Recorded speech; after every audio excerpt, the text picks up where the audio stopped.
Good afternoon, good morning, depending where you are today. I am Dr. Mojen Sengimana, Secretary General, African Organization for Standardization. I welcome you to the ARZO monthly webinar series. Yeah. Today we will have a very, very interesting discussion. Yeah. On essay competition, linking standardization with the academia and industry, with a focus on linking the classroom and university to the industry, the potential of essay competition in creating awareness among the youth and the academia on the strategic role of standardization in social, political, economical development, and environmental well-being. I welcome you once again to this webinar. When you look at our continent, the African continent, we are called a young continent. Why are we called a young continent? Is because we have at least more than 400 million youth on our continent. Yeah. How do we deal with the young generation? Looking at the standardization work we do on a daily basis. We know standards are there to help for trade, are there for safety, and are there for environment. Today, we will be discussing such issues. Now, how also do we think of putting the youth agenda, the equality, looking actually even the gender balance into our national quality policy? We have an African equality policy that have been approved by our head of state this year in February. Do we take care of the youth when we are developing such quality policy? We are in implementation of the Africa Continental Free Trade Area, where the youth has a very big role to play. Are we going to have African products that are questionable on the quality in the future? Or we should be starting the quality culture from the beginning?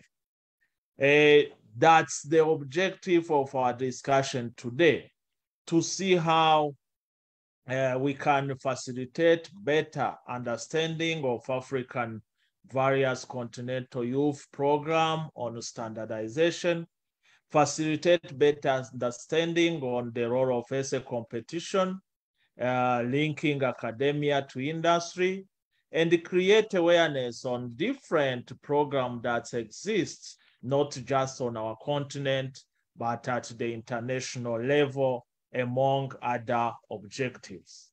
Without further delay, I would like to welcome our first speaker, who is Dan Kitome. He has more than 10 years experience within ARZO Central Secretariat in Nairobi, under ICT. Is the one coordinating essay competition and the documentation and information network at the ARZO. He has extensive knowledge on information technology, hardware and software testing. Actually, he is a certified on Microsoft certification server expert and Prince 2 project management, and is certified on information system auditor. Dan Kitome is going to present to us the ARZO essay competition on standardization, creating and sustaining the culture of quality, why it matters for Africa, the situation analysis. Dan Kitome.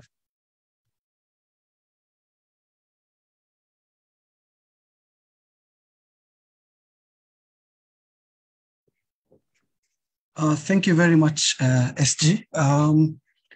My presentation is on the continental essay competition, just giving a brief on the previous essay competitions, which started in 2013, 2014. What is ARZO? ARZO is Africa's intergovernmental standards body, which was formed by AU. Was OAU before in 1977 in Accra, Ghana. Our mandate is to develop standards, harmonize standards, and implementation of these systems to enhance internal trading capacity within Africa. Why are we doing, for example, this standards essay competition?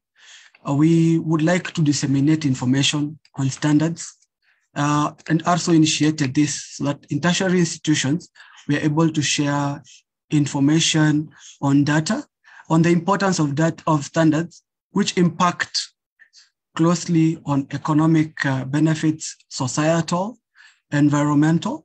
We have standards at different levels. We have at the environmental level, you have sustainable standards, which basically want to improve how you deal and work. Standards are used in manufacturing and production. The essay competition started in 2013, 2014. It was approved by the 49th ARZO Council in Nairobi. And this is an activity usually conducted under the African Day of Standardization. We always ask ourselves, what is the purpose of the essay competition?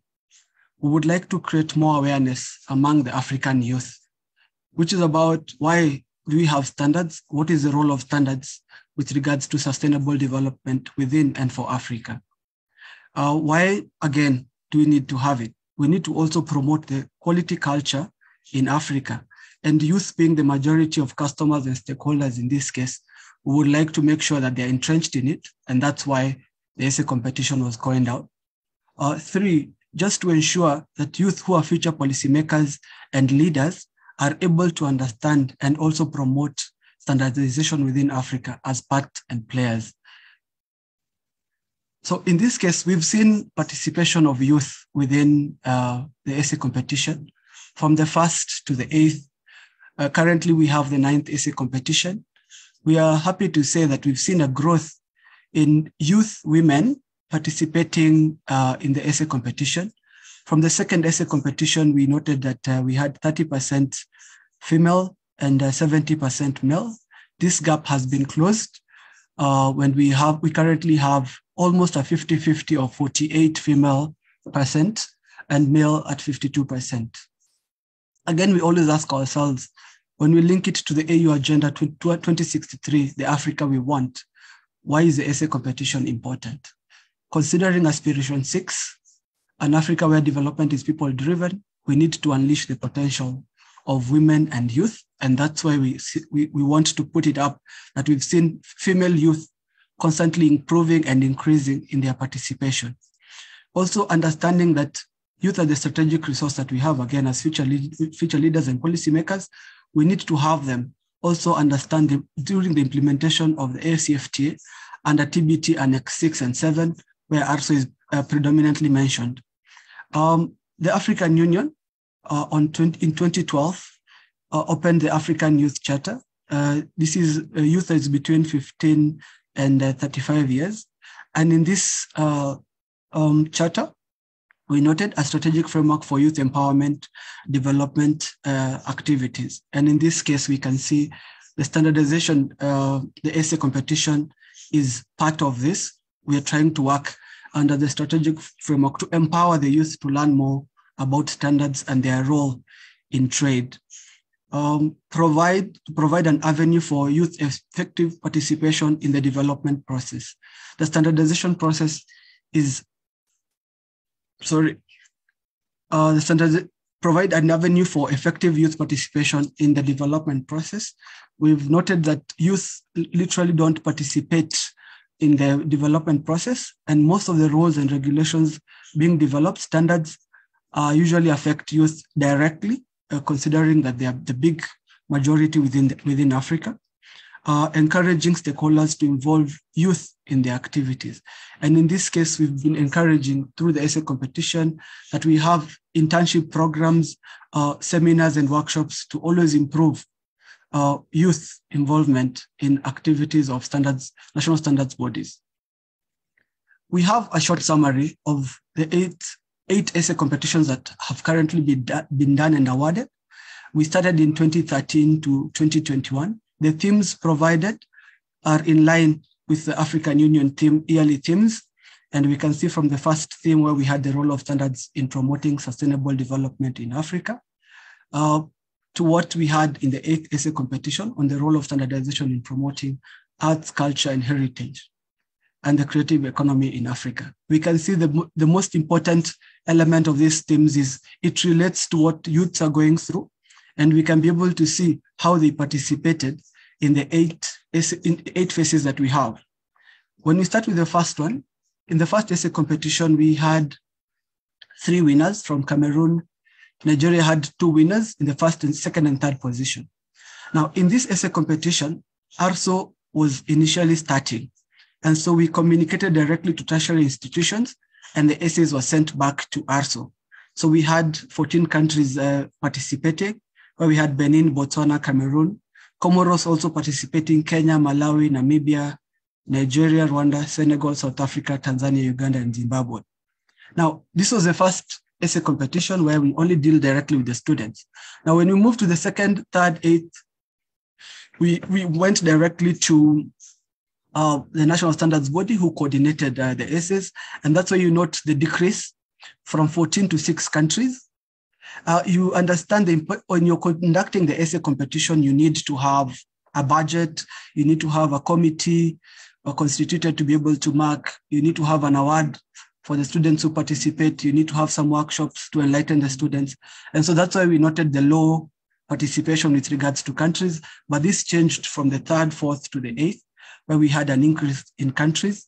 So in the second essay competition, we had the winner from Rwanda for the first position. We had ladies also participating and winning in this essay competition. So we were happy to see participation of ladies and also them being able to emerge winners in the essay.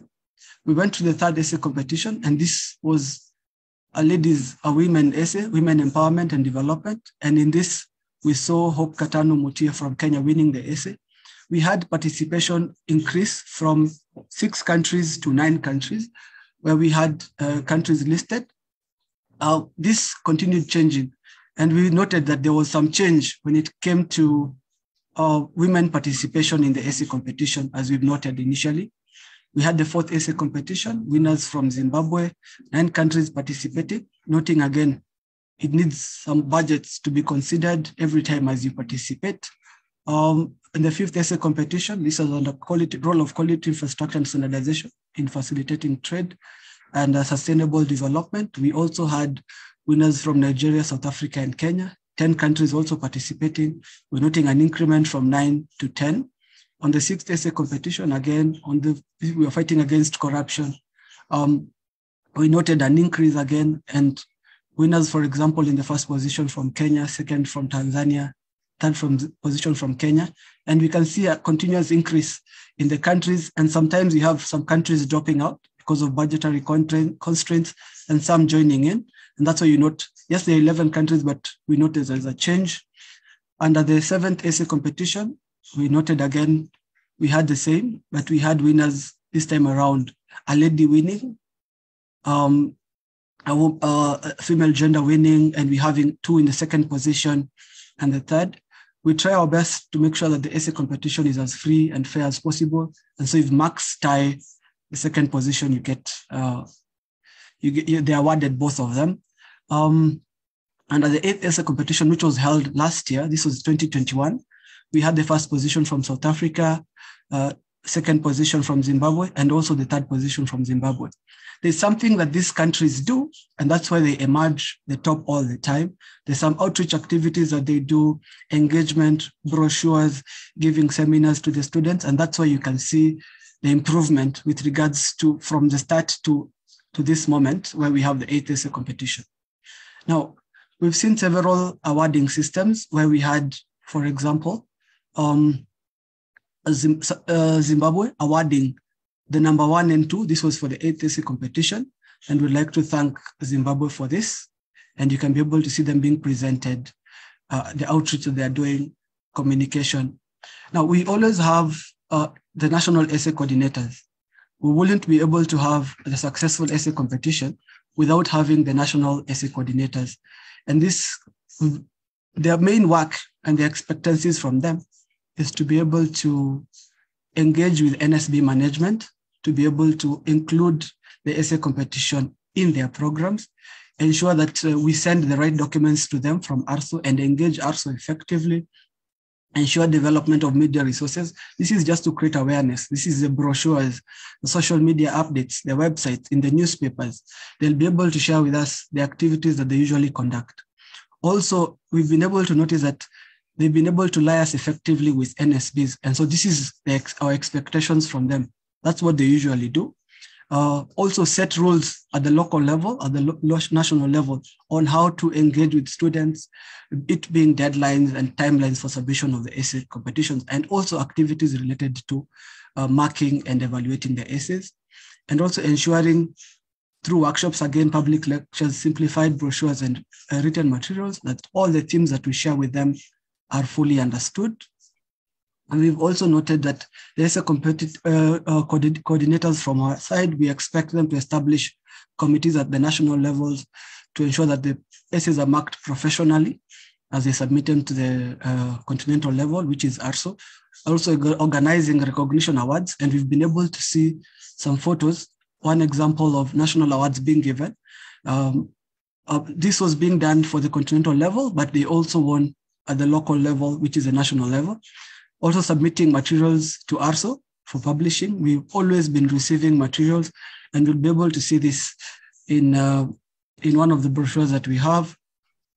Organizing and mobilizing national support for the program. This is mostly from the ministries and from the governments. They also need support and from private sectors and industries to conduct this exercise. Engagement of relevant ministries on the themes to also continue creating awareness. They've been submitting the top 5 essays to the ARSO Central Secretariat within the specified timelines and deadlines, facilitating participation of qualifying students who are always transported to or taken to the General Assembly events, normally held in June in different African countries. In this case, winners of the 9th essay competition will be going to Cameroon. We've also been having ARSO capacity building workshops with the national essay coordinators, and that's why we've noted an improvement of the essays being submitted and how they've been conducting the exercise. What do we call as the outcomes of the continental essay competition so far?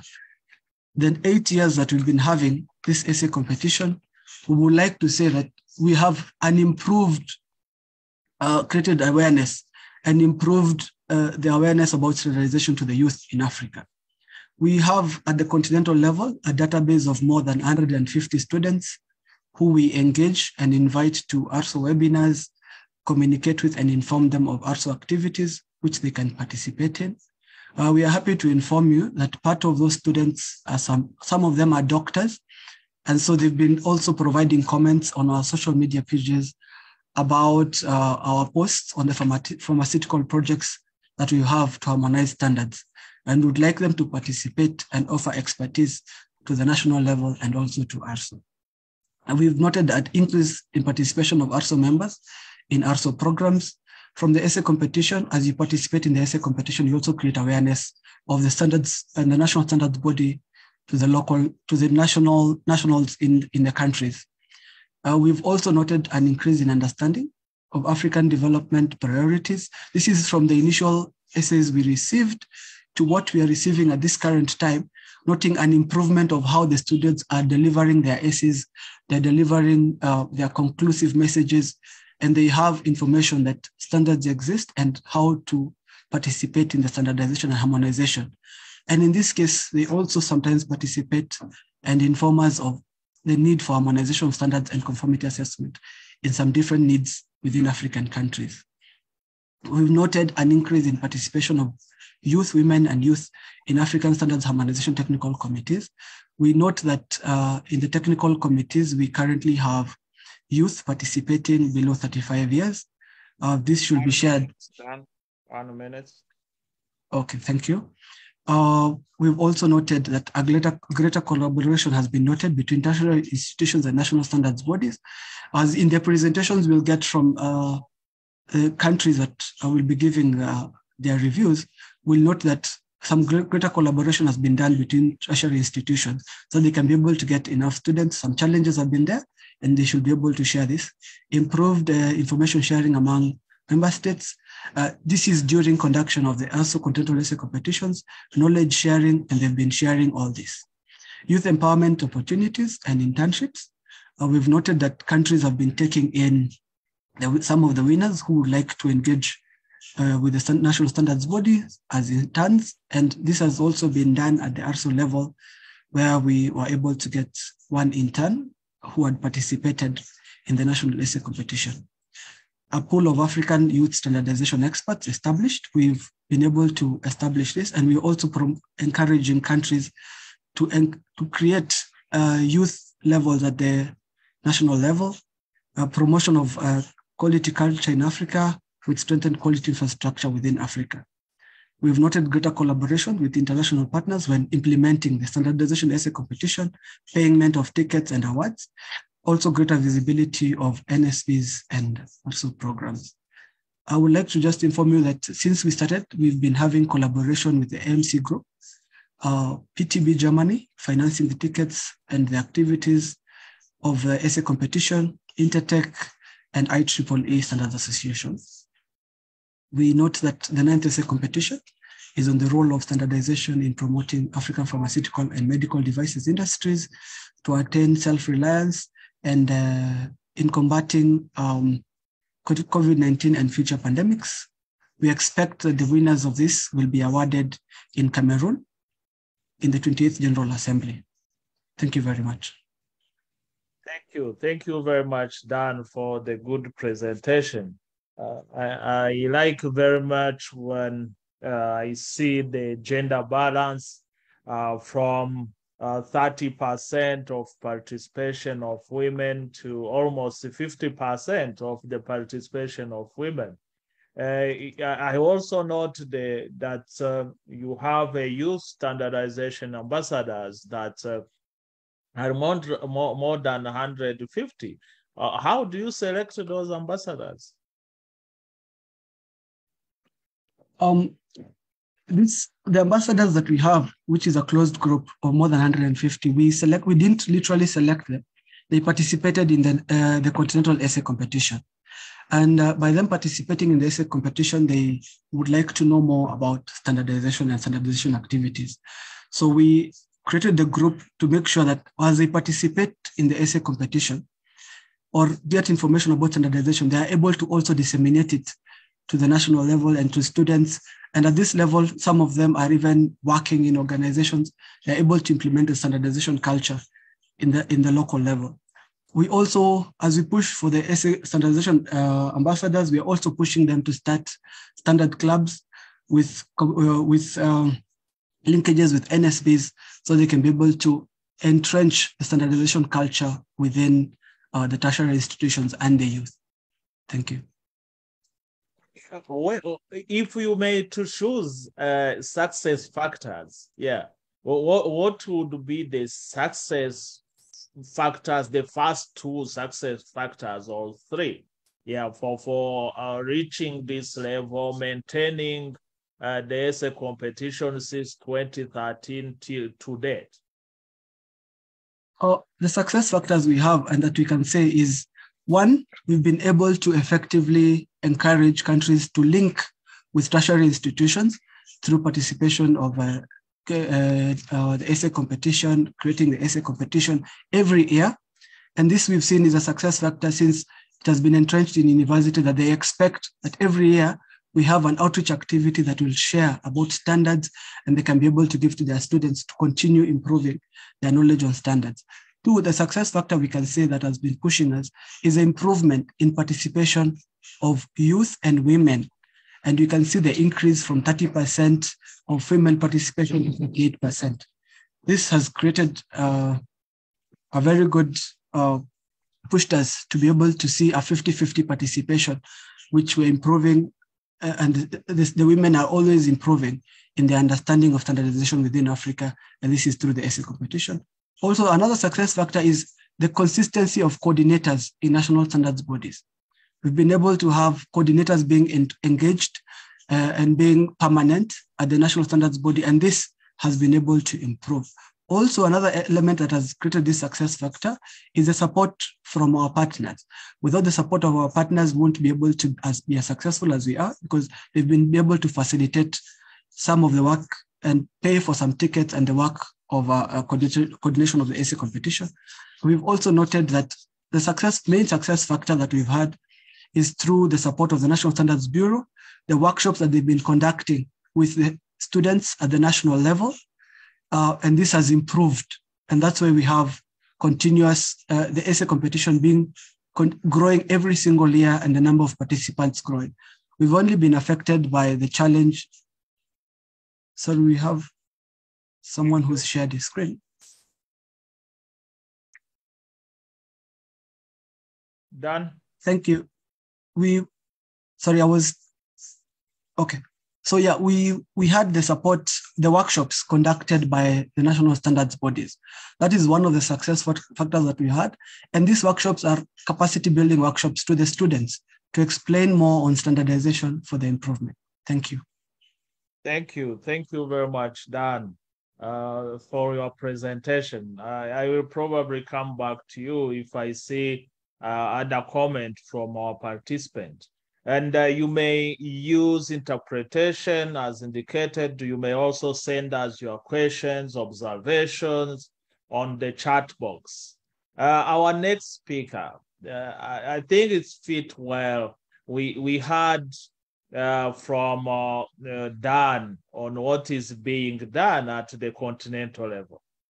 We have our partner that also has signed an MOU with ISO. We work closely together in many programs.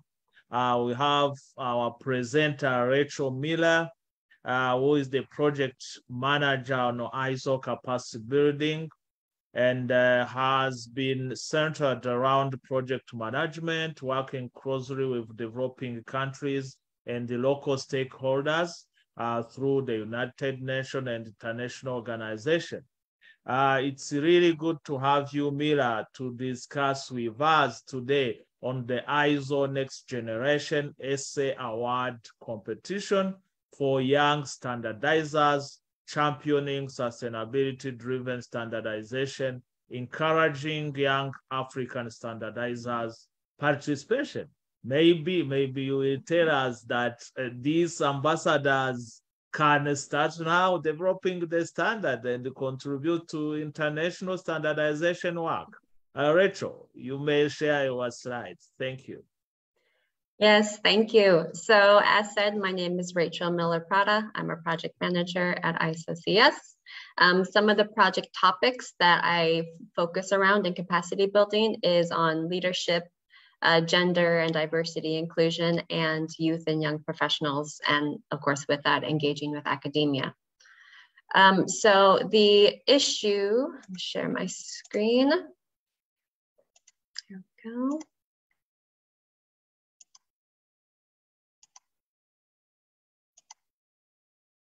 Okay, so the issue of how to attract young people, or in ISO, we like to call them the next generation. It's been discussed in ISO since at least 2013.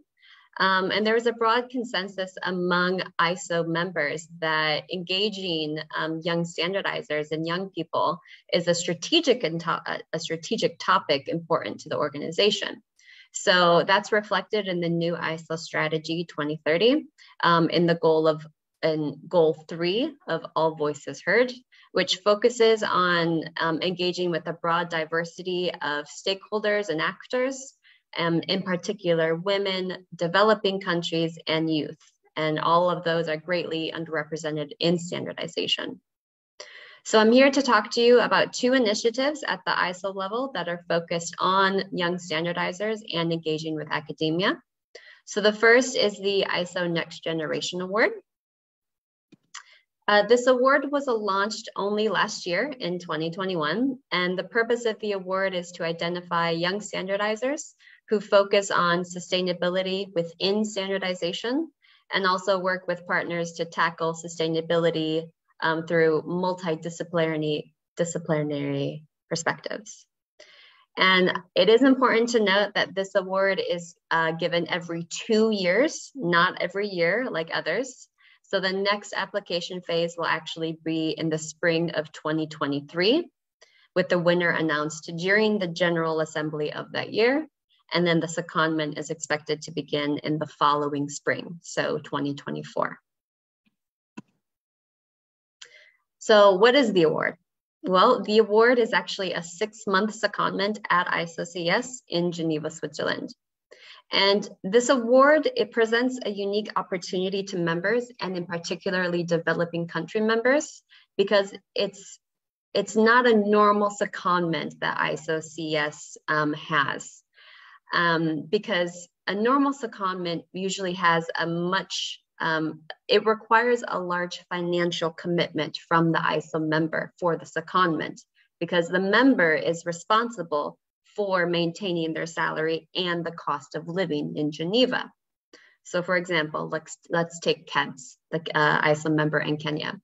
So if KEBS has a secondee, not only do they have to maintain their salary during the 6 months or however long they'll be in Geneva, but they also have to top up their salary in order to accommodate for the high cost of living in Geneva. And Geneva and Switzerland in general is consistently rated as one of the most expensive places in the world to live. So this large financial commitment can be 3 or 4 times what the salary of the staff that they're sending to Geneva. So a lot of the times, a secondment actually narrows down the NSBs who can actually afford to do that. So what this award does is it covers those additional financial aspects. So all the NSB has to do is continue to pay their salary just as they regularly would, through KEBS or in Nairobi or in Johannesburg, wherever you are.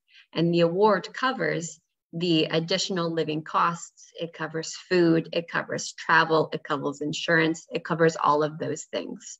So this award is a great opportunity for developing country members and any member in general who has financial restrictions to be able to send a secondee to ISOCS. So here's some eligibility criteria. So the applicant must be 35 years or younger at the time of submitting their application. They have to have experience in standardization in the field of sustainability and a collaborative role with partners. And I'm sure you'll receive the presentation afterwards, but here on ISO Awards, that's a link to the ISO webpage that actually has all of the awards and grants and things and prizes that are given by ISO. So it's one page where you can find all of this information and opportunities for this.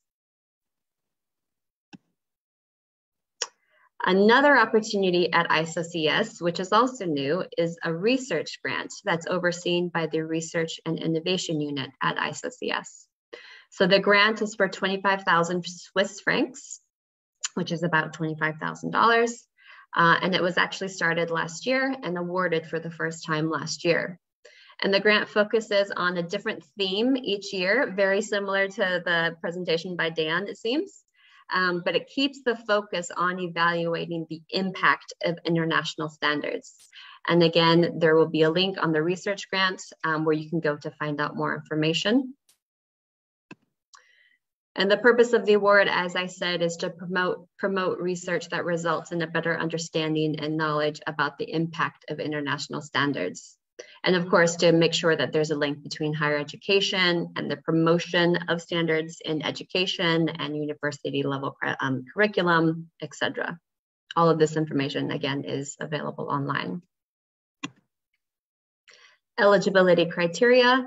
They must currently be enrolled as a postgraduate or a postdoc at an institution, but it can also be a research organization as well that submits to apply to that applies to this grant. There does have to be proficiency in English because the research itself must be done in English. And the theme for this year is international standards and climate action. So since the London Declaration was signed in September of last year, ISO has continued its commitment to achieve the climate agenda for 2050. And so we want to further investigate how the use of international standards can contribute to the achievement of the climate agenda, and more specifically, how ISO standards can support those strategies and actions across the globe. So the deadline for this grant is June 30th. So please feel free to circulate this grant opportunity to your networks, to reach out to your universities, your partners, your contacts. And if you don't already have an existing line of contact to a university or an academic institution, this could be a good way to establish that line of contact or that partnership if there already isn't one. And I believe that is it. I hope I am on time. Yes, you are on time. Yeah. Thank you. Thank you very much, Rachel, for your good presentation. I think you're gonna get applications from the universities. I saw so many giving the address actually, which university they came from. Yeah, I think this is a very good opportunity for all of us to at least work on those topics like impact on climate change. I think it's very crucial.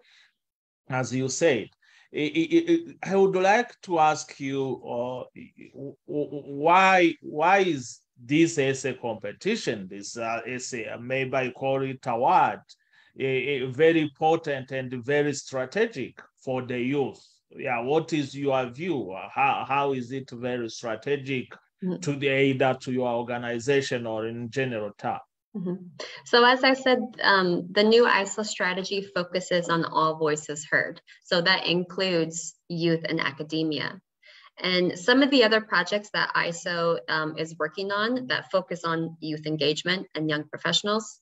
So I'm part of I'm part of one of those projects to develop an ISO Young Professionals Program, a YPP as we call it. And when we were starting that project to determine what could this sort of program look like at ISO, we went out and we spoke directly to young professionals, both within technical committees, within the NSB itself, and with academic partners around the globe. And the theme that we heard most often from those interviews is that young people, in order for them to be engaged in something, it needs to be related to sustainability.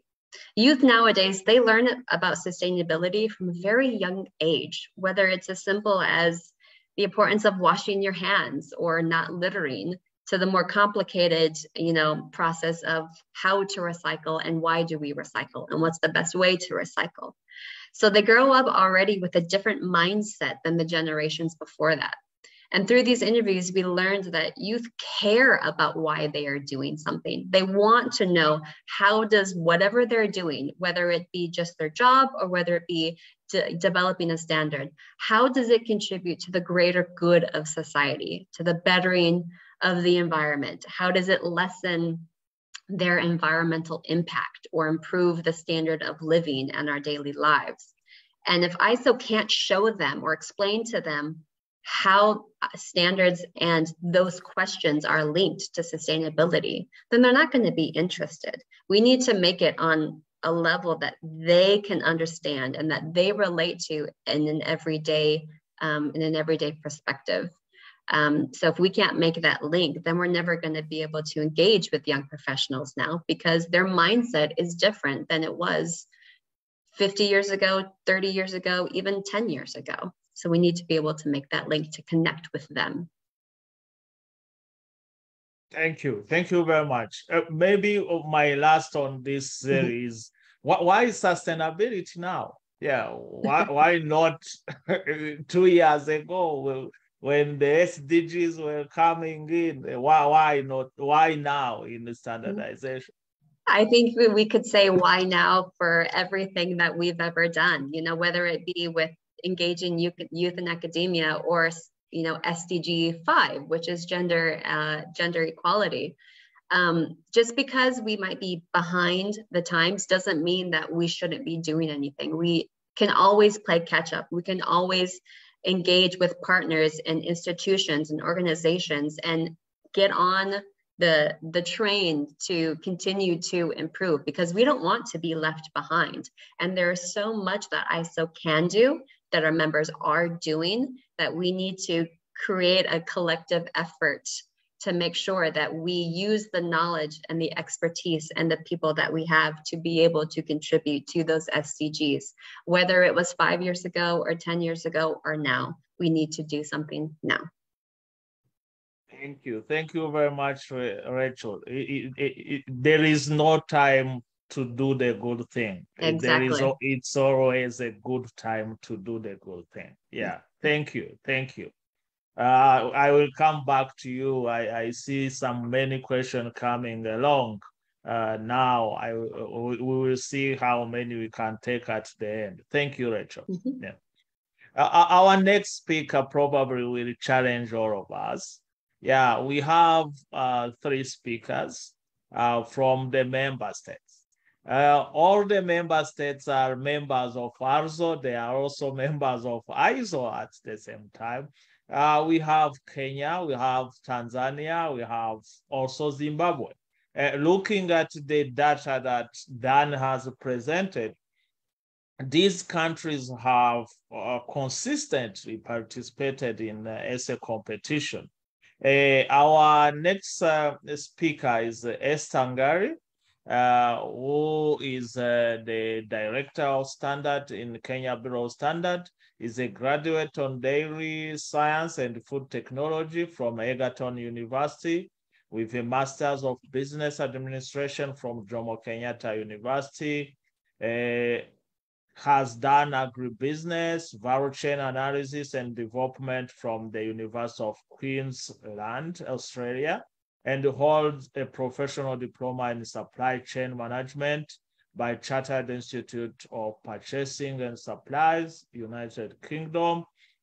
She is a certified lead auditor for food safety management systems, quality management systems, and environmental management systems. Esther is presenting to us a topic that actually almost everyone will be presenting for our speakers. Yeah, how there's a competition in their standardization program with academic and industry. Yeah, how the sharing of the best practice, lesson and opportunity and the challenges. Esther, you can share your slides. Thank you. Thank you so much, SG. And good morning, good afternoon, everyone.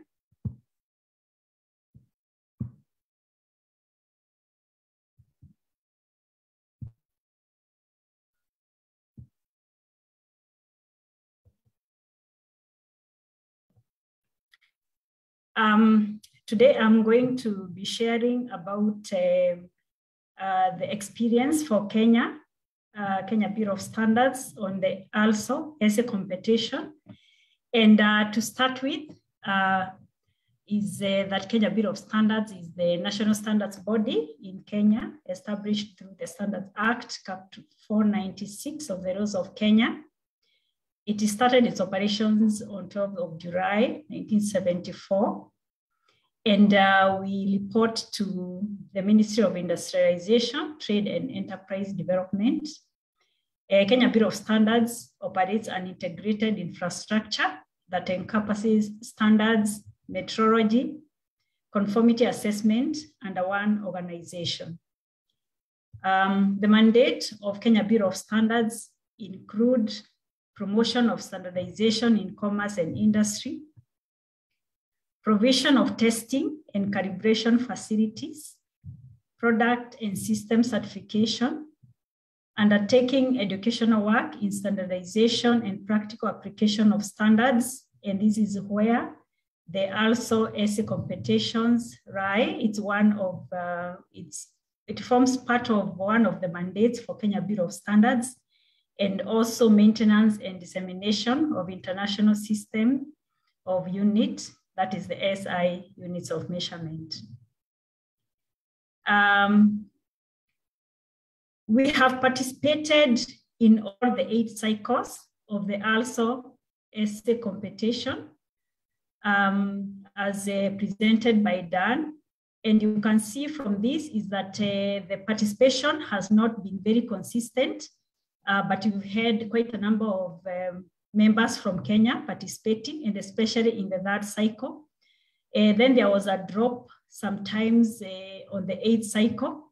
And we are currently also participating in the 9th cycle, which is currently ongoing. And we have 32 participants from Kenya. And this shows the participation has been.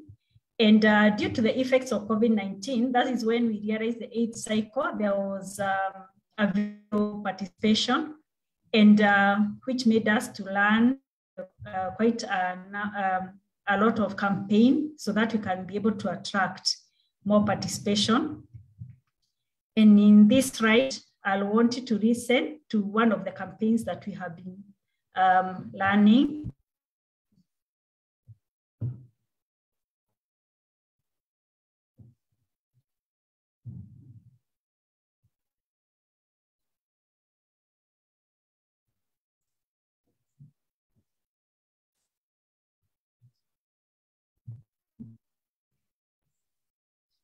We don't have the voice unless the video is that way. Sorry, are you able to hear it? No, we don't have the voice of the video. Oh, no, okay. I'm not so sure then how to learn it. Then we can probably share with the audience later on. Okay, you'll be able to share, but basically that's a campaign that you're able to learn on our social media platform, on our website, to be able to attract more people into the competition. And we have seen the outcome, the numbers that were able to participate in this year's competition is slightly higher than the previous year.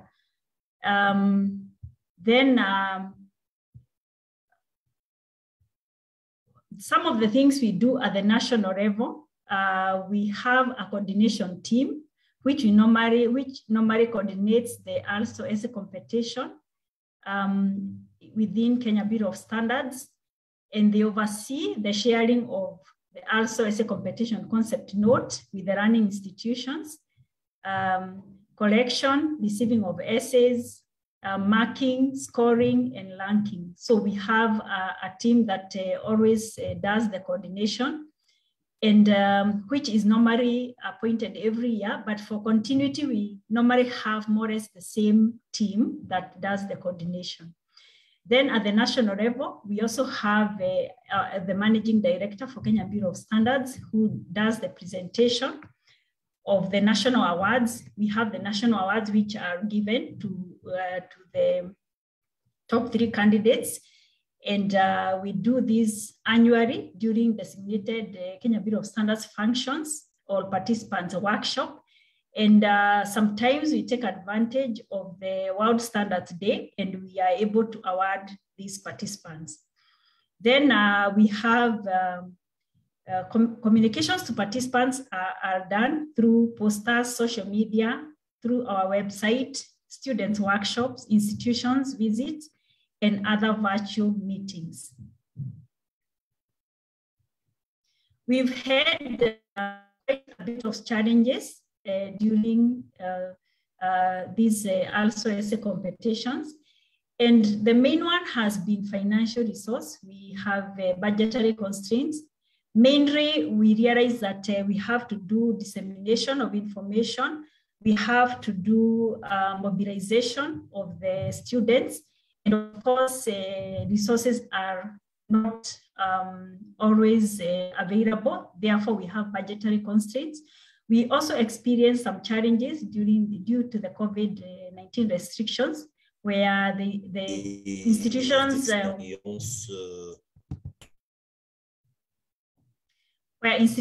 were closed. We also have challenges on timing and planning.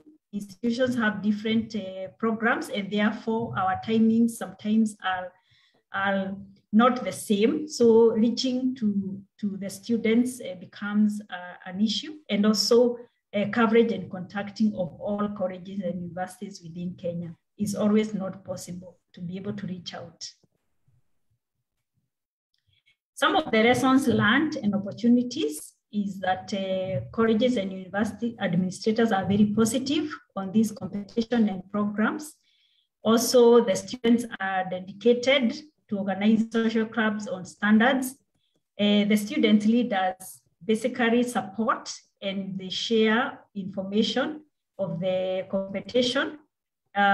We also have an opportunity where we have the new students coming in, and therefore we do continuous engagement so that we can bring on board the new students, and knowledge on standardization is carried forward from learning institutions to our workplaces. As Kenya Bureau of Standards, we also engage in other programs where we involve the students. We have this International Standards Olympiad program, which runs annually. And for the last 3 years, Kenya Bureau of Standards has participated. This one basically involves the students from secondary schools. And we have participated. The first and second year, we involved one private school because we didn't have we had not put institutions in place how to enroll the students. But then in the third year, we were able to involve the public schools and also some of the private schools. We also get with the workshop. There was a workshop that was being learned by ISO on the role of students in making lives easier, safer, and better. And this one, we were able to involve our university students. Thank you very much.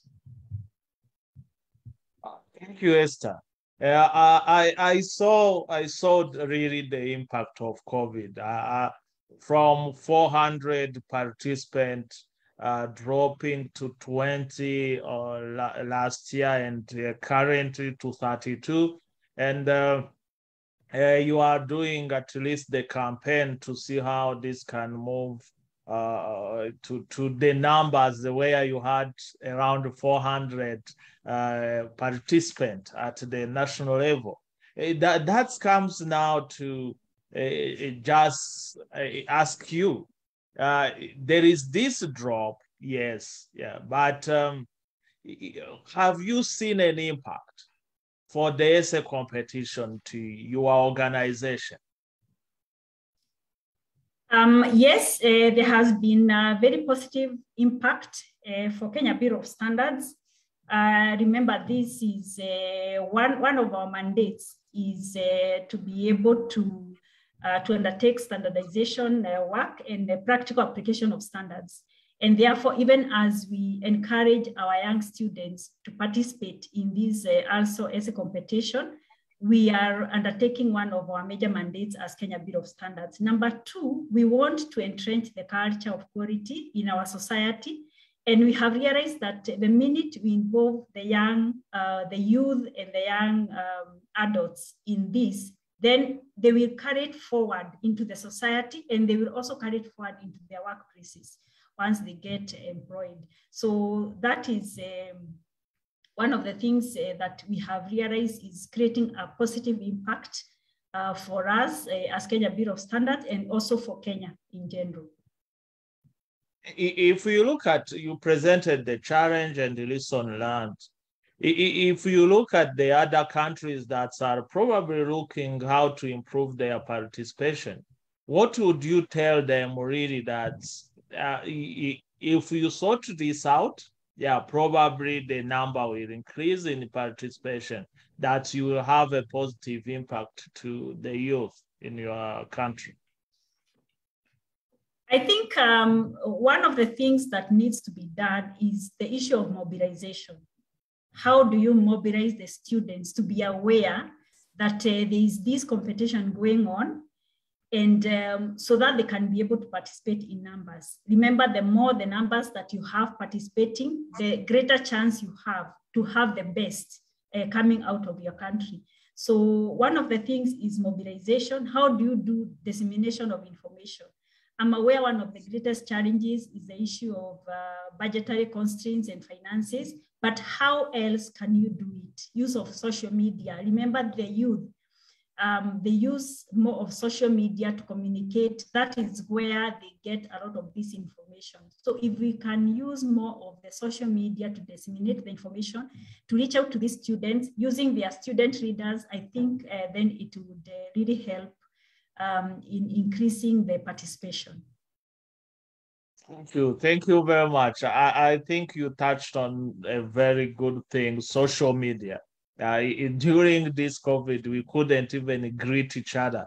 You could not hold a physical meeting. Yeah, it's very, very important that we use other tools, yeah, for the mobilization. Thank you, Esther. If any other question is raised, I will come back to you. But you can also check the chat. I urge all the speakers, you can also check the chat and you can start replying on some of the questions. Thank you, Esther. Thank you very much.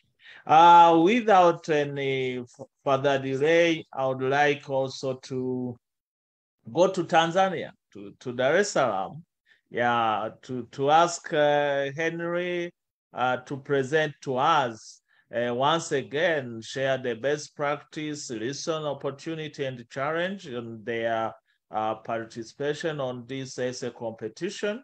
Henry has been coordinating and organizing various event and stakeholder workshop for celebration of the Africa Day of Standardization in Tanzania for now more than 5 years through Tanzania Bureau of Standards. He's coordinating the Continental Essay Competition for youth studying in colleges and universities in Tanzania. He is also working under the standard development and conformity assessment at regional, national, and international, serving as secretary of the National Electrotechnical Committee. He holds a BS in Electrical Power Engineering from the University of Dar es Salaam, Tanzania, and MSc in Electric Power Engineering from Norwegian University of Science and Technology, Norway. Henry Masawe, yeah, you can share your presentation.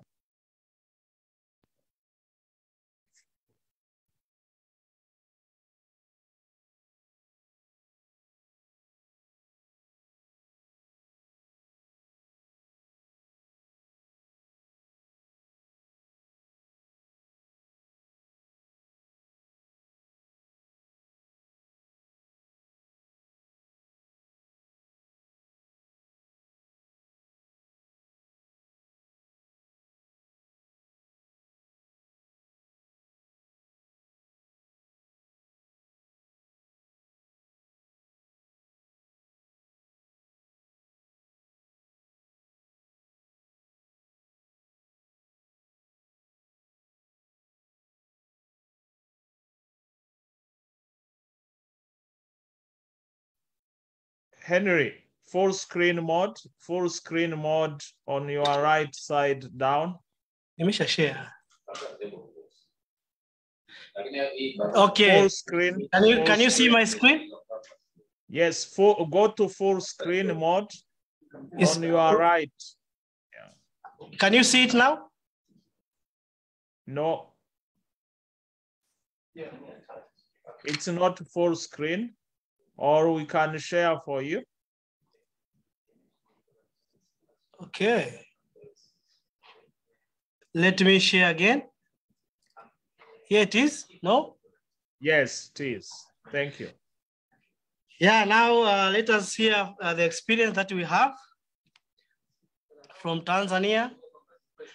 Of course, the essay competition is part and parcel of the African Day for Standardization. When we celebrate this event, we normally pack also the essay competition for youth in colleges and the universities. So as Dan has presented, there should be a commitment. We thank the government and the top management of the Tanzania Bureau of Standards. They normally allocate funds for celebrating this event. And we celebrate almost every year, and the budget is set every year. And of course, the Director General appoints a dedicated team with the TOR, which organize plan of such event, how to celebrate, where to celebrate it is the part of this appointed committee. So we want also to share with you some events that have been conducted or organized so far. We have during the celebration of the African Day for Standardization, we do the essay competition, which I will discuss in details in the next slides. Then we organize workshops, dialogue, stakeholders dialogues, where now with the theme that is coming from ARSO Secretariat, we discuss what are the challenges, what are the gaps in standard development. So we share this experience and we come up with the way forward. Then another event, we have the essay competition awarding ceremony. That is after evaluating all these essays, the best 10 winners. So we organize an event. It could be a series of events from workshop, then the essay competition awarding ceremony. We awarding these prizes to the students. Then we have organized exhibition and expo. Of course, this has been time consuming and it's very expensive. So we organized it once in 2014, 3 times, 2014, 15, and 16, where we invite stakeholders, SMEs to showcase their product and services. And with these workshops and events, we normally invite political leaders, let's say ministers, district commissioners, to get their publicity. You know, when you have an event and the guest of honor is a minister, you can get that publicity. And for the expo, we have invited so far the Minister of Industry and Trade. And for other workshop, we go up to the regional commissioners and the district commissioners. So the main objective of these events is to create awareness and later to engage stakeholders in the standardization activities. So with the essay competition, so with this, we have been active, participated since the first phase in 2013 to 2014. And we have seen the number has been increased, the number of the students and the number of the university participated. For example, in 2013, we had 34 entries. It keeps on increasing year by year. And in 2021, 2022, the entries went up to 222. Similarly, with the number of universities and the colleges participated, we can see in 2013, 2014, there are only 6 universities and colleges. But to date, 29 universities and colleges have been participated. And in Tanzania, we have, according to the report of the Tanzania Commission for Universities in 2019, there are 46 approved colleges and universities. So you can see the number. We are remaining around 10 to 16 universities to reach out all the universities in Tanzania. And to take the numbers of the 2021-2022 essay competition, we have the number of male students participated were 142, and the female was 80. So this is 36 to 64%. Then you go down to the top 10 winners, you can find the male were 7 and the female were 3. Then if you go down again to the top 3 winners, of which the top 3 we have submitted to the secretariat, to the also secretariat, the competition is a bit high. If you compare to male and female ratio, you can find there's only 1 female and 2 are male. So we can see with this number, with this increasing entries, we have seen there's a potential, the youth, the students are the potential stakeholders in standardization, of which you can see the way they narrate their essays, the way they put the role of standardization and the linked to the strategy, the solution they put on. You can see there is a very good potential into this group of stakeholder. Now, how do we reach out the students in the essay competitions? So from 2013, 2014, we have been using the red bullets, the red methodologies.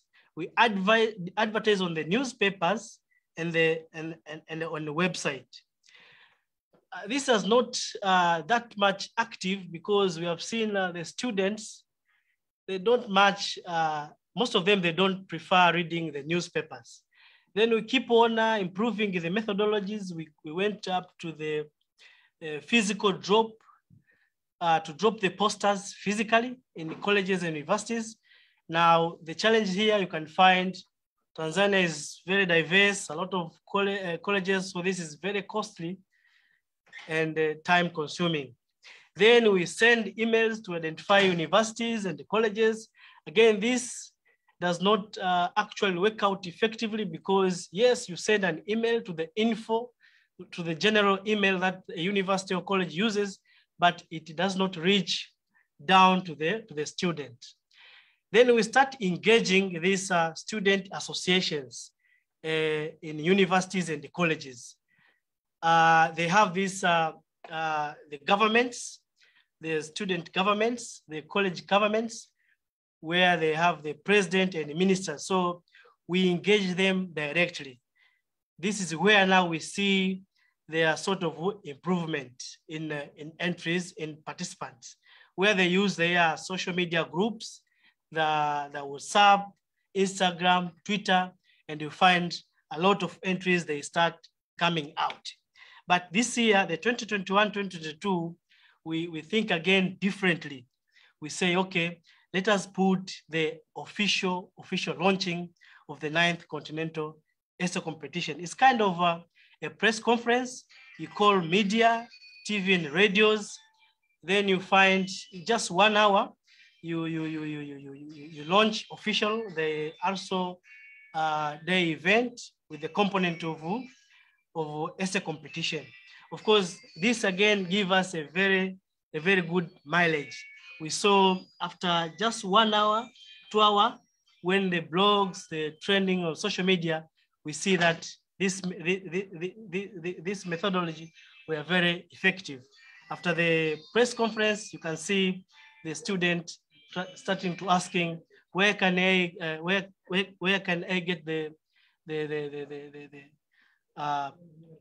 the posters? Where can I get the essay competition, the context and all those? So this was very effective. Next, so the challenges. During this organizing of this event, the essay competition, we saw there are some kind of some challenges and the lessons from the before the event, then in the after these events. One is the timing. That's the red one. We normally send this. We invite students during the October, the second quarter, and at this time you find the most of the students, maybe they are in university exams, maybe is it the beginning of the semester or the end of the semester, or is it on study leave? So we have seen the timing is crucial, very challenging, and this affects sometimes the quality of essays submitted, and you find the number of participated students decreased. And because maybe the student they have to rush, so you can find, they even copy to each other. You'll find one essay maybe emerging in Dar es Salaam, and you find the same content appears to the other university, which is in another region. So you can see how these stakeholders, the youth, have that strong networking. Then the two challenges is with the candidate and the content of the submitted essays. Yes, we have resources being used, time. Then do we have the programs or plans for the student involved? The 222 students participated. Do we support them? How do we use them? So this has been also the challenge. I think now we have seen the experience from Kenya, how they use them. I think now we can post this for discussion later. How do we use them after being spend all these resources and time? Then the content of the submitted essays. The best essays, how do we do with it? Do we publish them? Do they have the impact to our societies, or do they contribute in the standardization processes? So these are the challenges. Again, we are trying to find a way how to solve them. Then to conclude, we have seen that there is any opportunities for this, and we have said some intervention in the future.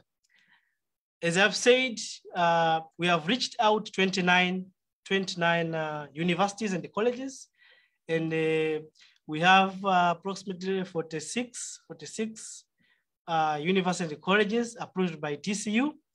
So we want to engage all of them. If we can officiate, we can write to them, to these colleges, at least all of them, they could participate, and you get maybe in each university, maybe 10 students, you can get a quite good number. Then to collaborate with ministries and the government departments responsible for colleges and the universities, we thank for this. We have the intervention of this because this year when when we do the press conference, when we launch official the 9th Continental Essay Competition, we receive a feedback from the ministry. They asked, send us the poster. So at least now we see there is an area for collaborate with this institution, with this government institution. Then to establish clubs in colleges and universities, that again we see letters in universities or colleges. We have these student essay clubs where we can be providing some useful guides at the time where this competition are announced. Then the essay competition winners alumni. So how can we 2013 up to date for the 9 phases of the essay competition, let us find this group and try to apart from engaging issues of essay competition, but we can also put some of the standards issues of qualities, issues of conformity assessment, because most of them you might find they are now at work, they have completed their schools, but if you bring them in one group, you can project some input into them regarding to standardization, and you can find a good feedback out of them. So we have seen that the youth are the good ambassadors of standardization in addressing the role of standardization, and using them, we can create the future quality culture society in the free trade in Africa. So that is the end of my presentation, and this is this year event where we had the awarding ceremony, and these are the top 10 winners. Out of these, 3 names at the ALSO Secretariat for further competition. Thank you very much. Thank you, Henry. And you ended up with the proof that you had the essay competition for 2022. Thank you very much. I see the sharing of experience very important. As you said, what Kenya Bureau of Standards is doing, probably you can learn one lesson or two, and what you are doing, Kenya can learn one lesson or two. That's come to my question, the same question as what I asked Kenya. Till now, can you probably tell us how your organization benefited the positive impact of this event? The essay competition has brought a change, as we have seen, in the sense that we use this platform to reach out the students in creating awareness. We have seen awareness creation in standardization, and you can find in my presentation, I put that using the student, yes, we are going to create a quality culture society. These are the tomorrow's leaders, tomorrow's technical committee experts. So they have started now to learn. So the standard development process is now, they have started to live while they are in school though. So that creation of awareness for us, it has helped a lot. Thank you very much, Henry. Thank you a lot. If anything comes up again, if we have time, I will ask you to respond to such question, or you can also look at the chat and try to reply to some of the questions. Our next speaker is Dr. Eve Christine Gadzikwa, the Director General of the Standard Association of Zimbabwe and immediate past ALSO President from 2016 to 2019. With effect from 12 February 2020, and as part of the National Quality Policy, Gadzikwa was appointed to chair the Harare Metropolitan Province Quality Forum. that will support the government of Zimbabwe to promote the widespread use of standard and conformity assessment activities. Dr. Gadzikwa is an active ARZO Council member and champion representing the SADC region. Besides, Dr. Eva represents also Zimbabwe in the ISO Council and focuses more on African issues on standardization. She is the ISO Gender Champion for Africa and the Arab State region and the Director General of SARS, as I said. She is responsible for the membership mobilization to facilitate the full implementation of African Continental Free Trade Area in collaboration with IEEE and ARZO. Dr. Eve is leading an industry connection program to develop the Fourth Industrial Revolution strategy and roadmap for Africa, and to which the standardization strategy was launched last year, December 2021. Dr. Gadzikwa has just assumed the leadership role of steering Zimbabwe as ARZO champions for mutual recognition arrangement together with Ghana, Kenya, Nigeria, and Rwanda. Dr. Eve Gadzikwa will also tell us the best practice, lesson, opportunity, and challenges while implementing the ARZO essay competition in standardization. Dr. Eve Gadzikwa, you can share your slide. Thank you.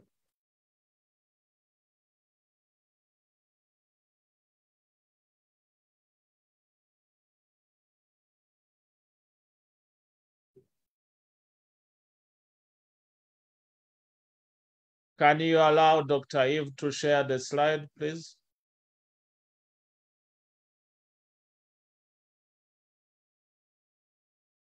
Dan, can you stop sharing?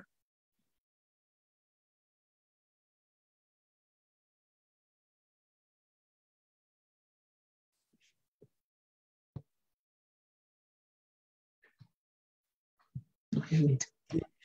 We're having a challenge with Dr. Eve unmuting. I think she's there now. Dr. Eve, you can share your slides now. Thank you very much, and good afternoon. Good afternoon. You do have the presentation there. Maybe you can share it from your end. Yes, we can do that. Yeah. Can you share the slide on behalf of Dr. Eve?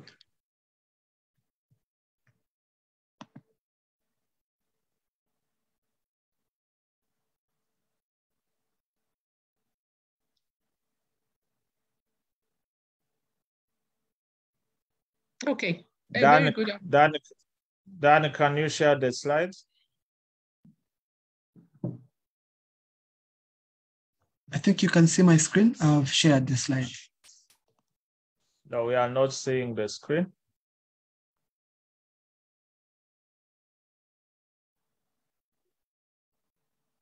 I'm seeing it from this end. Okay. Yes, you can continue, Dr. Eve. Yeah. Okay, all right. A very good afternoon to you, Secretary General and colleagues from around Africa. I want to recognize all of you, and also I'd like to recognize our partner from ISO, Rachel Miller. It was wonderful listening to your presentation. The benefit I have being the last speaker of the day is that I've been listening attentively, and you know, I run the risk of repeating what everyone else has said, but I think I've also gained quite a lot in the sense that you know, listening to all of you, I can see that there are many lessons that I can learn from around the continent. So having said that, I'll take you through just a few slides to share the Zimbabwean experience, and hopefully you'll be able to also gain a perspective from Zimbabwe. Next slide, please. So in terms of the Zimbabwean experience, SARS, the Standards Association of Zimbabwe, is a source of well-trained, skilled, and experienced manpower needed in industry and academia. And we have seen this time and again that I always joke about it, that we have almost become a training ground for the rest of the market, especially from industry. People prefer to take people, those people that have gone through the SARS training programs, because they believe that we are offering value. So in a sense, I think it's a very big positive for us as SARS. And Zimbabwe through SARS has been participating in the ASO assay competition. When I saw Dan's presentation, I wanted to change my slides. It seems that we have actually been at this game for much longer than I thought, as way back as 2013. So that one has to be corrected. We started participating in this ASO assay competition from way back in 2013. And on this slide, you can see this is when Zimbabwe hosted the ASO President's Forum when I was elected to be president. We hosted this in Victoria Falls together alongside with the Made in Africa Expo. This is where, one of the notable ASO assay competitions were actually hosted in Victoria Falls, a memorable event. So through sustained marketing efforts, SARS has successfully raised the national flag as a champion of standardization on the continent and globally, if I could add, through the development of students. We take students as something very, very important, because we believe that, as what others have said already, this is the future. Our future lies in our youth. We've got a huge youth dividend in Africa, and in Zimbabwe, we've seen that this is where we should invest our effort. So we have continued on this path since the beginning of this competition. Next slide. So in terms of the promotional materials that we use, this is one example of one of the promotional materials that we have used. This one was for the 6th Continental Assay Competition, 2018, 2019. And essentially what we are doing here is we do promote this competition very widely, and our promotional content is carried annually in various media, the national press. We have our internal official newsletter, which we call the Fulcrum. We normally carry stories in there. So, when we are promoting the ASO competition, we also carry the story in our newsletter, on our official website, our portal. TV ads, we also promoted there. Radio, stakeholder engagement meetings. We recently had a stakeholder engagement meeting. It was a hybrid meeting where we were launching our Excellence Hub, and we used that platform to promote, the assay competition, and also webinars. When we have our internal webinars, we also share that information. So, in other words, it's a broad range of activities that we do to promote the ASO assay competition. Next slide. So in terms of success stories and how Zimbabwe has managed to link standardization to academia and industry, I'll share 3 success stories in particular. Through the efforts of this assay competition, we've raised awareness on standardization on various topics. I'll share with you which topics in a later slide. But essentially, one of the success stories that we can talk about is the role of standardization in promoting African pharmaceutical and medical devices, attaining self-reliance in combating COVID-19 and future pandemics. During the pandemic, we saw this as an opportunity to share information. People, I'm sure most stakeholders, in Zimbabwe and in around Africa were really looking for solutions to address the COVID-19. So we did have one of the assay competitions coincided with the COVID-19, and we used that platform to promote information around the COVID-19 story. The other success story, of course, our strategic alliance with the Catholic University of Zimbabwe to offer certificate in standardization. This is an ASO initiative, which we have taken up as Zimbabwe. So we are collaborating with the Catholic University of Zimbabwe to offer this program. It is starting in 2022, and we are very excited about this one because we see this as a positive step in the right direction in terms of promoting standardization with academia. The other success story that I wanted to share with you is because of the sustained efforts in promoting standardization with students, we have launched our graduate training program within Standards Association. It actually started last year, where we've taken 9 students, graduate trainees, whom we are taking through different programs depending on the areas that they're studying at university. We have also, we also take students on attachment. We take 5, 4 of them in the technical areas and 1 in the marketing annually. And all of this is through the sustained effort of promotion of, through the ASO assay competition. I think it all stemmed from that link. We've now seen that we can continue, to share knowledge and expertise with our students as the Standards Association. Next slide. As you can see, this is an image showing you our winners. I think this one was for the 8th competition. We had a lady there. She was actually expecting. It was very sweet. She came to collect her prize, and then that was the gentleman there who was the overall winner. So the main target, like everyone else, university students, colleges, vocational training centers, and even ministries, because we find that our ministries are central in helping us to disseminate some of this information.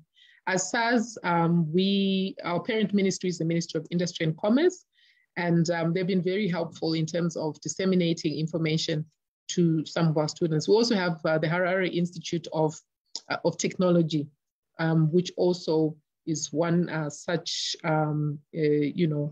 focus area for captive market, I suppose, for this product. And in Zimbabwe, we have, I think, over 23 universities. So the assay competition presents a unique opportunity to engage with students and other stakeholders in a fun way to share knowledge on the contribution of standardization in tackling real challenges. So if you look on the left side of this slide, you'll see some of the key thematic areas that we promote with our students. The issue of industrialization has become extremely important for our students. Made in Africa products, we are promoting value-added products, and occupational health and safety issues, enterprise risk management, gender mainstreaming in standardization is also very key, given our link with ISO. And as the Gender Action Champion, I've taken it upon myself to make use of the ASO assay competition to promote the issue of gender mainstreaming, quality of goods and services. We've used this competition as well to promote that.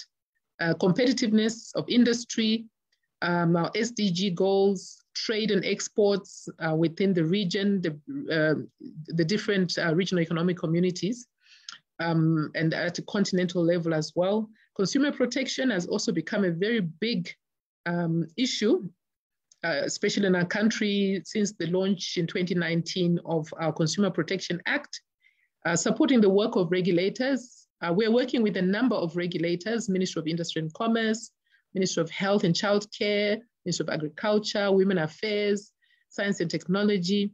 We're also working with our NASA, which is our National Social Security Authority of Zimbabwe, which is the Factories Inspectorate. We're working with the Environmental Management Agency and with the Procurement Regulatory Authority of Zimbabwe. So these are some of the regulators whom we work with. And this competition has helped us to actually promote the issue of standardization with our regulators. Climate change is a big one as well, as much as the African Fourth Industrial Revolution. Those are the thematic areas.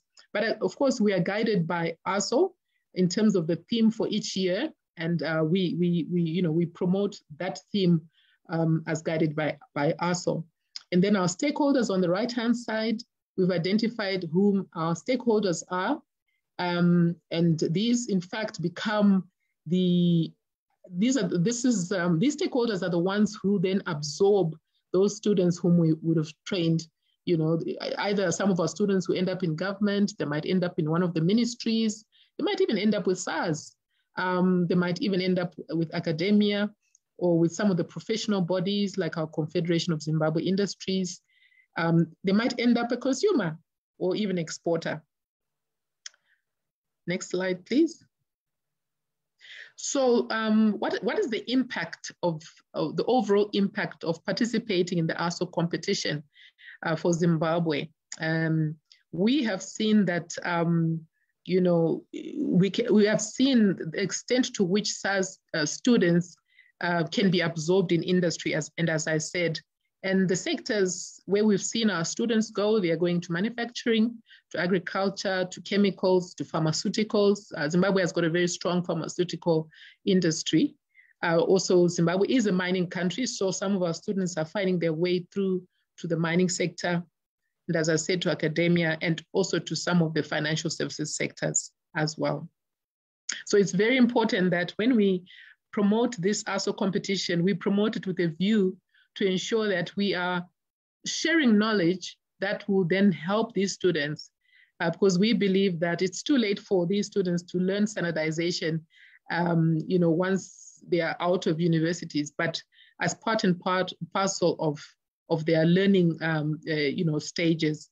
Unlike myself, when I joined SARS, I'm just sharing with you a bit of a story. When I joined SARS in 2008, I didn't have the privilege of someone hand-holding me and teaching me about standardization. I had to learn it from scratch, and you can imagine how difficult that was. So I think for students, they now have a platform on which they can, learn from through the ASO competition. Next slide. That's it. Very brief. That's what I prepared for you, and I'm available to respond to any questions if you have any. Maybe I'll also deal with the issue of benefits.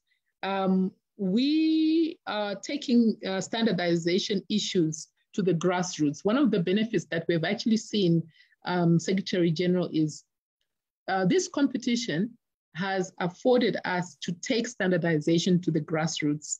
And what are we saying here? We are saying the education system, the education sector. That is, where we should start.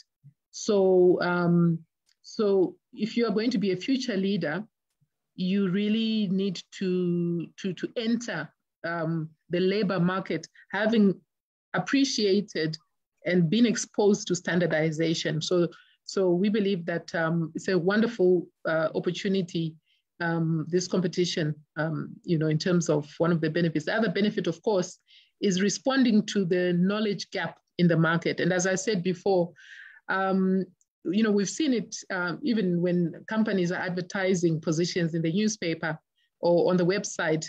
Very often they'll mention that they want somebody with appreciation of standardization. So this is a new trend that we are seeing. In other words, companies already expect you to come in with some level of appreciation of standards issues. And of course, the greater participation of youth, I think this is key. We know that Africa has a youth dividend, and which we need to exploit,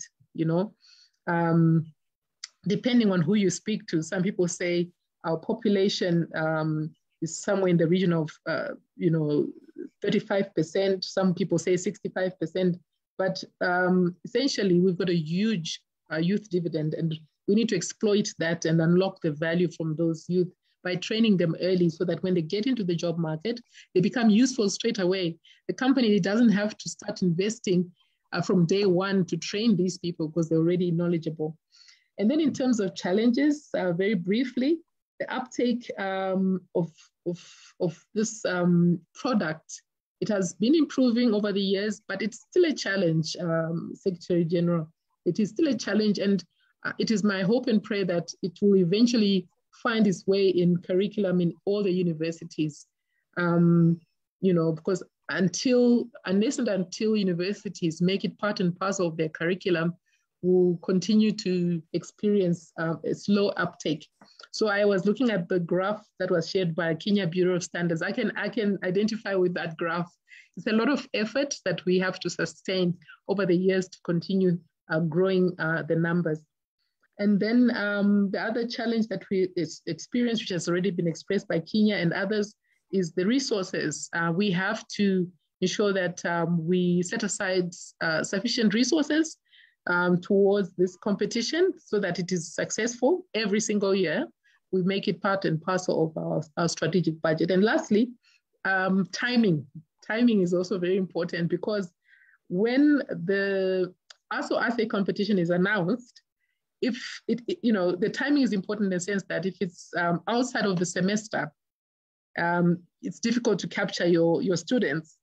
So we have to sort of try and align the ASO competition with the semester of the universities. But of course, that's a big challenge because, we're 55 countries on the continent. Some of them might have different curricula in terms of, when they open, when they close, but this has also been a challenge. So I think that's what I've prepared for you today. Thank you. Thank you. Thank you, Dr. Eve Gadzikwa. Thank you very much. So it's good to listen to you. Actually, while you were talking about the benefits, I would like to ask you, we have partnered with the Catholic University of Zimbabwe. What are you gaining as SARS currently? Right. So thank you, SG, for that question. So we are still in the preliminary stages where we have already signed the MOU. And what we are hoping to gain out of this partnership with Catholic University is a sustained program where we'll be able to train our students in standardization. And of course, as I said, it will take a lot of investment in terms of time and effort to promote and to so that we have as many of the students as possible. But I think the key issue is that the university understands the need, because they've already told us that for a long time, they've been wanting to find a credible partner whom they can work with, who can promote this certificate in standardization. So we are very excited about it, because we believe that is the future. Catch them whilst they're still young, allow them to get exposed to standardization early. By the time they get into the labor market or the job market, they'll be able to then participate in the technical committees, because sometimes it's very difficult to populate some of the technical committees. I'm sure this is shared by most of my colleagues who are on this platform, that participation in Africa is still low, whether it's at local level, regional level, international level. So I think it's the question of awareness. We have to build the awareness early. So this is why it's so important that we have our own solutions at a national level that can help us to start creating that awareness early, so that by the time we start, looking for technical committee members, once they get into the job market, they already have the appreciation, they'll be willing and able to give value at a national level and at a regional and international level as well. Thank you very much. And I know we have shared the materials I know they have included the subject into the curriculum, at least at the Catholic University of Zimbabwe. While we are wrapping up, there is also the Catholic University of Kenya, that East Africa actually, that's also included the materials. I saw those questions coming in. While we wrap up, I would like to ask you one key message, but before you say that, let's ask Dan to play the video that we couldn't play from Kenya Bureau of Standard on the way they mobilize people and on the new strategy, because all of you have been saying mobilization. Dan, are you able to play that video? Yes, I'll be able to play it. I'm just loading it right now.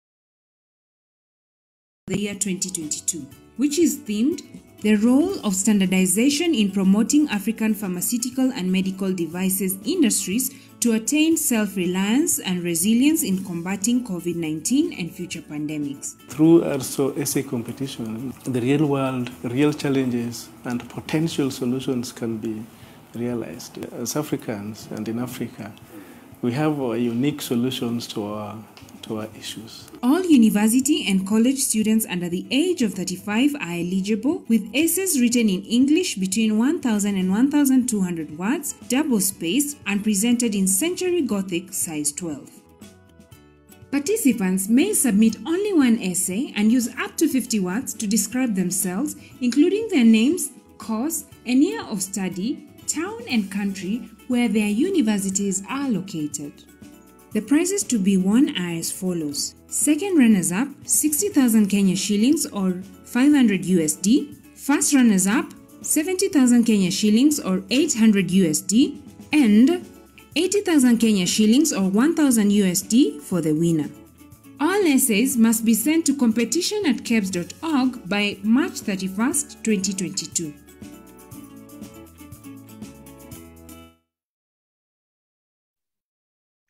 Thank you very much, Dan. I come back now to Esther. Yeah, one maybe before you let's me last close with F. Gadzikwa. What would be your takeaway message, just in 1 minute or 30 seconds?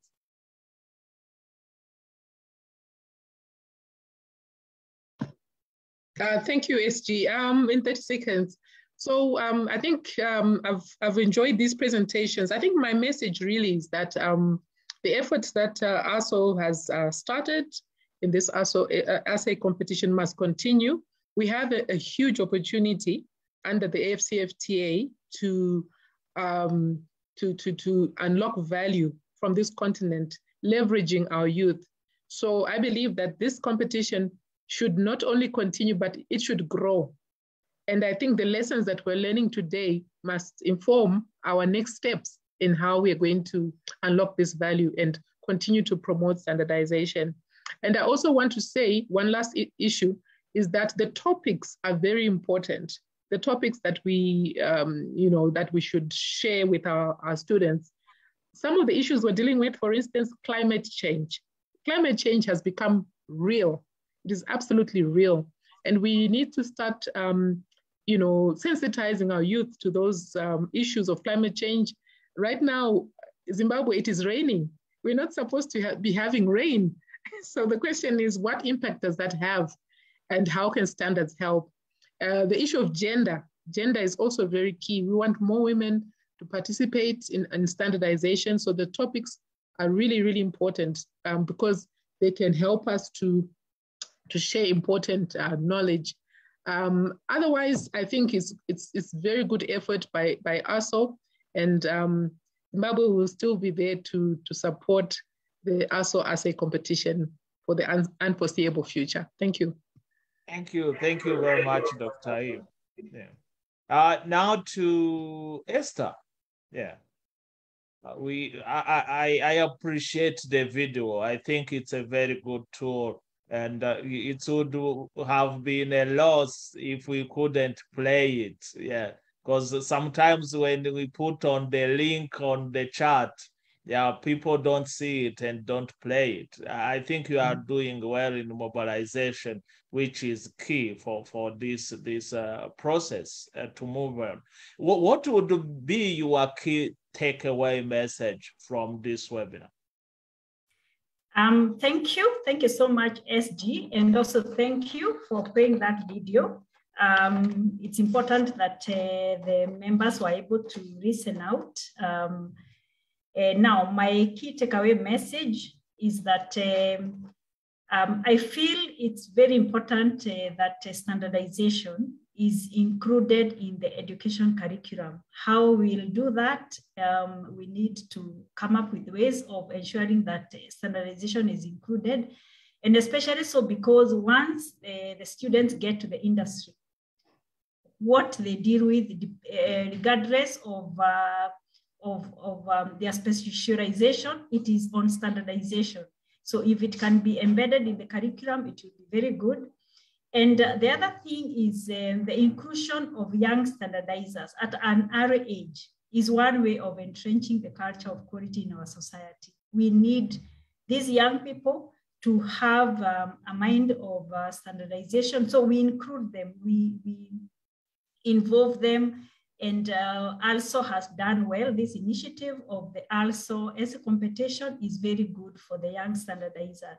And finally, I think it's something we can maybe consider, how can we involve even the high school children in activities for standardization so that they start from that early age. If they can start from that early age, like what we have in the Olympiad that I said we normally get involved.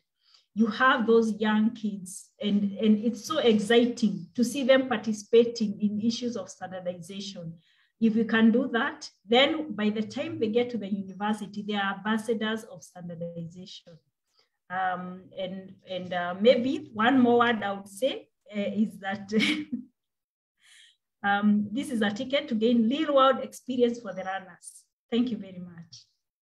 Thank you very much. It's exciting to see my speakers still wanting to speak and continue speaking. Thank you very much, Esther. Henry, to you, yeah. What would be your takeaway message?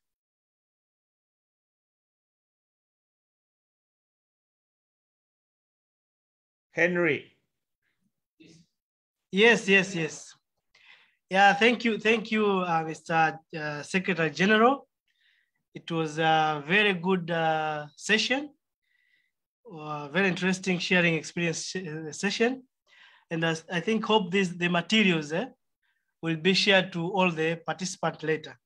My message is that I can see there is a very big potential to the youth, and we have a challenge as African, as ALSO, of keep on engaging them.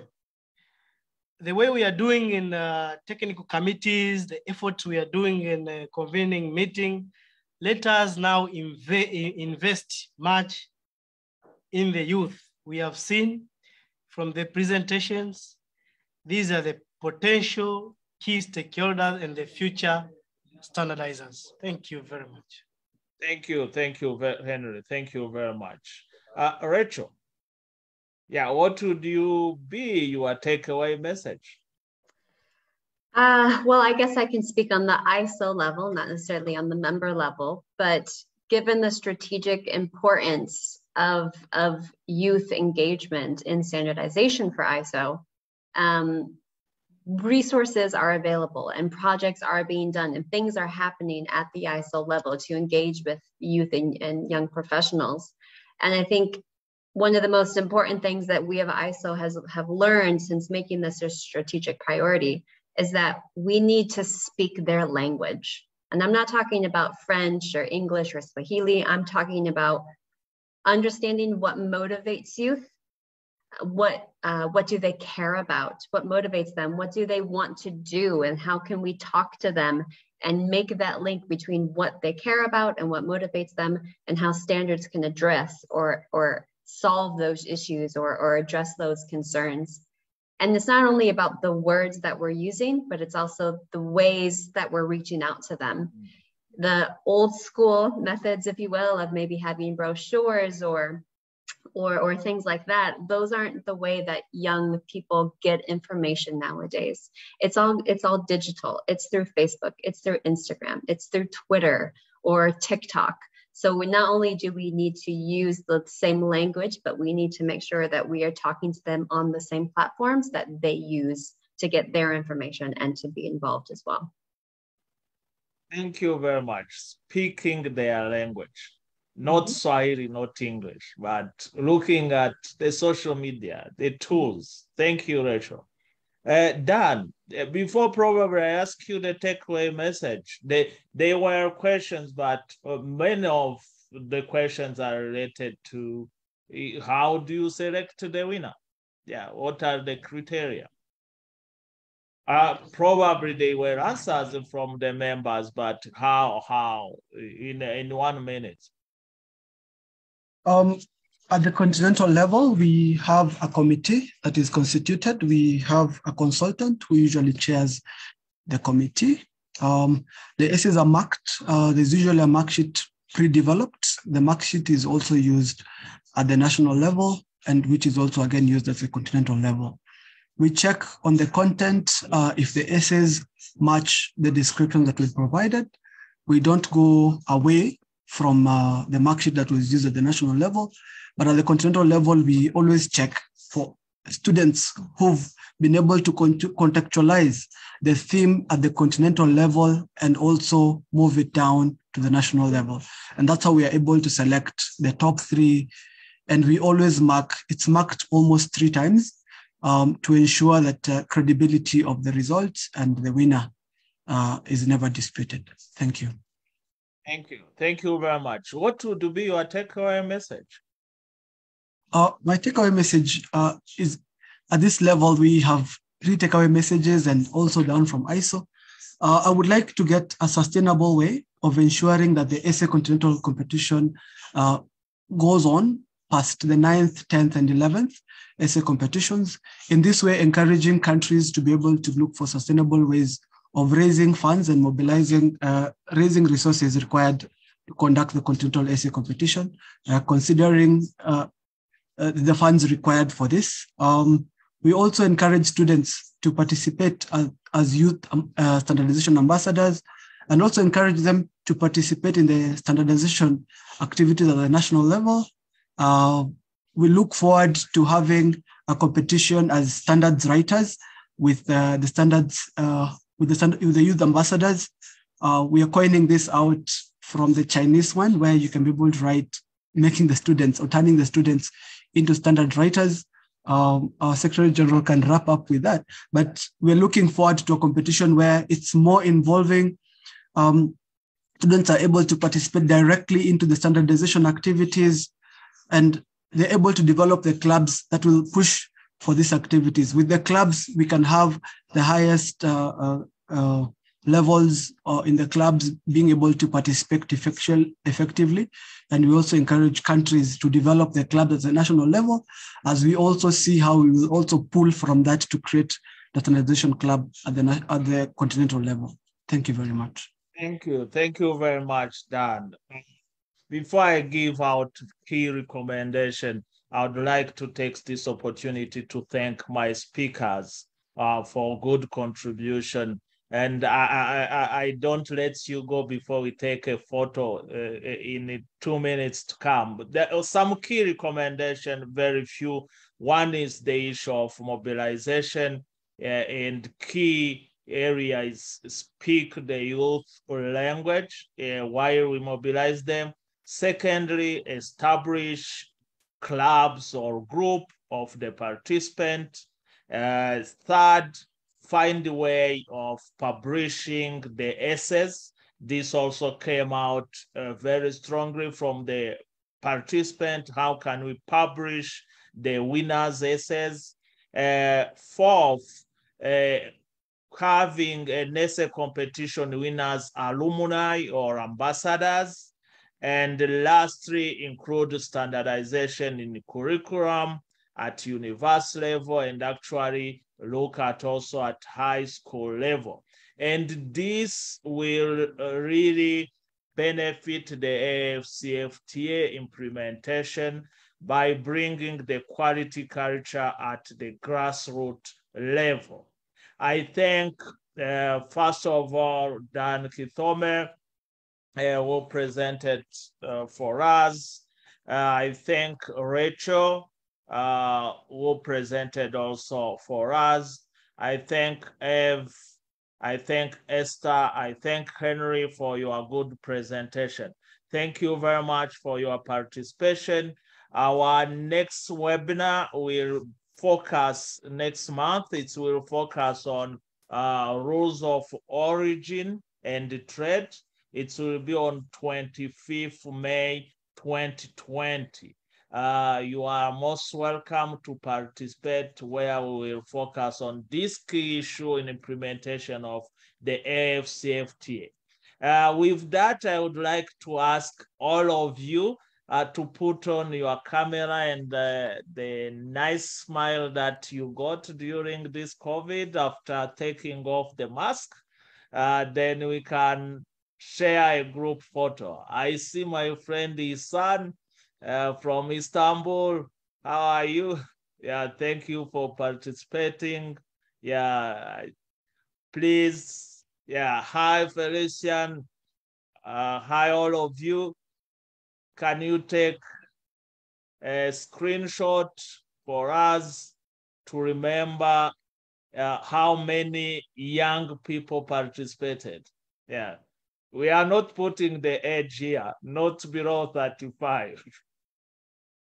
Thank you. Thank you very much. Thank you, all of you. Yeah, see you next month on 25th May. Thank you. Thank you for your participation. Thank you a lot. Yeah. Bye.